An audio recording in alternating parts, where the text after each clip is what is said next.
สบายดีทุกคน ตอนนี้คอยก็เข้ามาอยู่ป่าเนาะ เพราะว่าคอยสิหาเลาะตามห้วย แล้วก็เลาะเบิ่งมันต้นมื้อนั้นนี่ค่อยปะไว้ประมาณ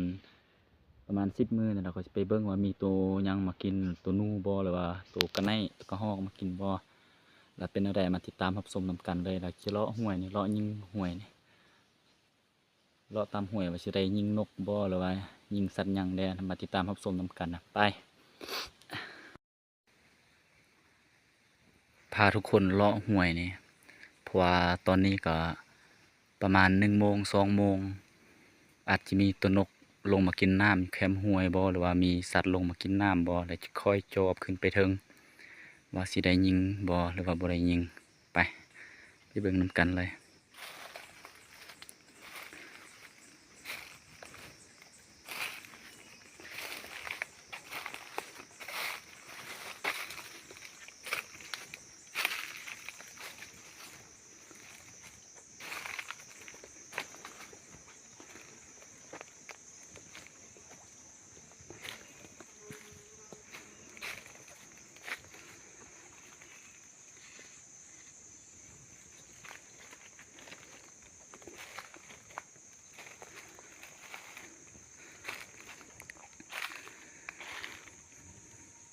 ไปก้านตอนกลางคืนห้วยนี้สงสัยจะมีปู่อยู่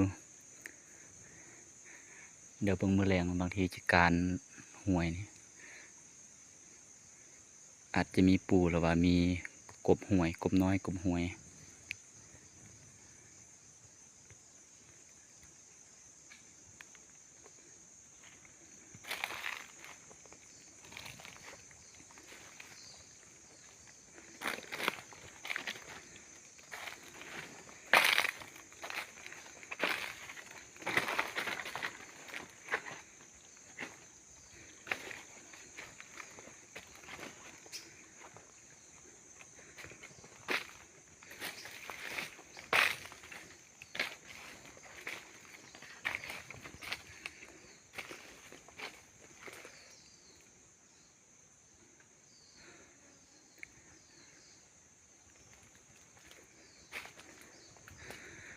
ดินยังเปียกอยู่ฝนตกมือวานมือซืนนี่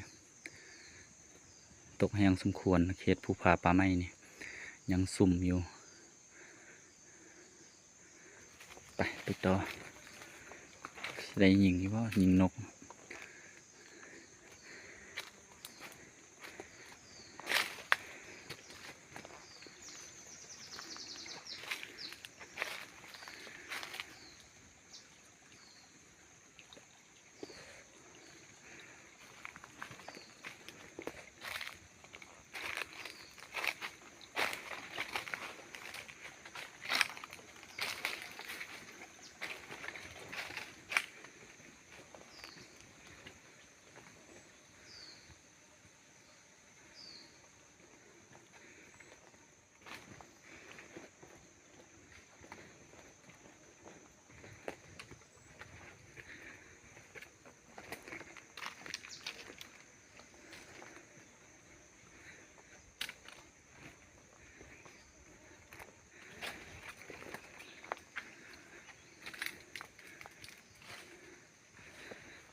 ได้ยิงบานหนึ่งแล้วทุกคนว่าสีแมนตัวกระหอกกับตัวกระไนไปเบิ่งนำกันเขายิงบานหนึ่งแหละจะไปเบิ่งกันนำกันเลย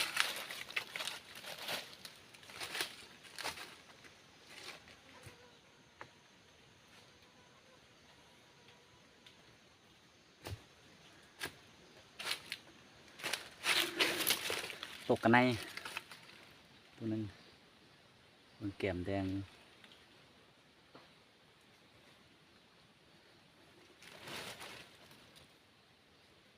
แก้มตัวใหญ่สมควรนะ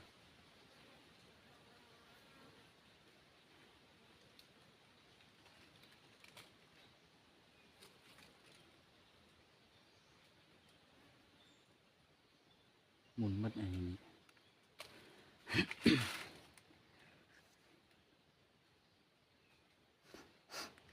ยิงบันหนึ่งฟรีตัวหนึ่ง1 แต้ม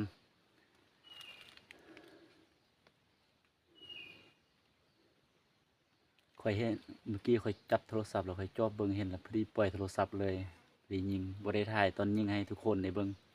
พอบ่สะดวกค่อยจับโทรศัพท์เบิ่งซ้าย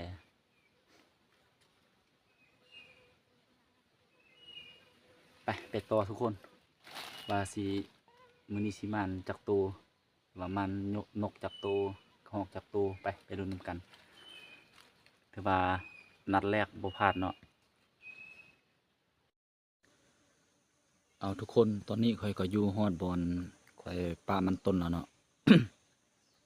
ถือว่ามันกินเกือบเบิดเลยสงสัยจะแม่นอันวายแล้วก็ตกกระไนแด่เนาะพอนี่ค่อยปลามื้อนั้นนั่นเบิ่งมันกินนะแล้วก็กินไม่นี่ว่าค่อยปลานี่ค่อยปลาคันไซเป่านั่นประมาณครึ่งเป่าใหญ่เหลือแต่สำนี้นึงค่อยจะเอากับดักนี่ใส่ค่อยจะเอากับดักนี่ใส่อ้อมบอนค่อยปลามันนี่ว่าคันจิท่ายิ่งมันบ่สะดวกเด้ค่อยจะลองไปเฝ้าต้นมะเดื่อแล้วทางนี้เราค่อยสิใส่กับในอ้อมแล้วมื้ออื่นเช้าลองไปยามว่าสิถึกหรือว่าบ่ถึกนี่บางทีก็กลางคืนค่อยสิยามตอนกลางคืนแล้วค่อยสิกลับบ้านคันค่อยบ่นอนนะไปเป็นจั่งใดแล้วก็สิใส่กับดักนี่ก่อนใส่กับดักนี่ไว้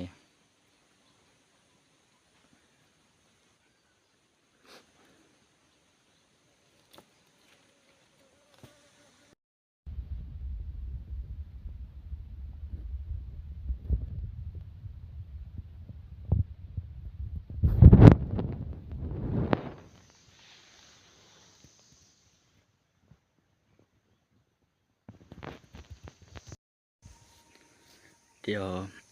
ค่อยใส่กับดักไว้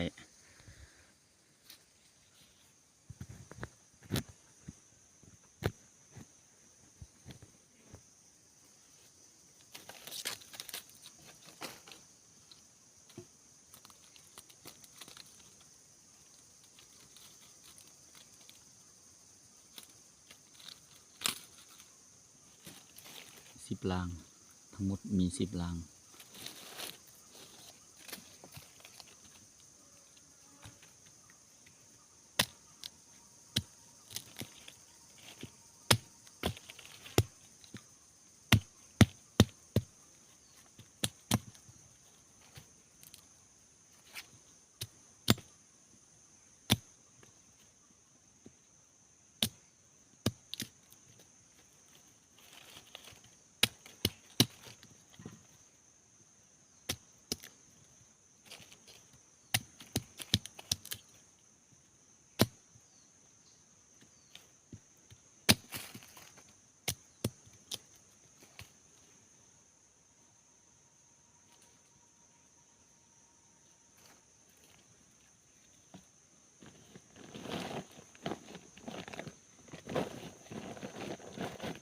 ตัวนี้ค่อยสิ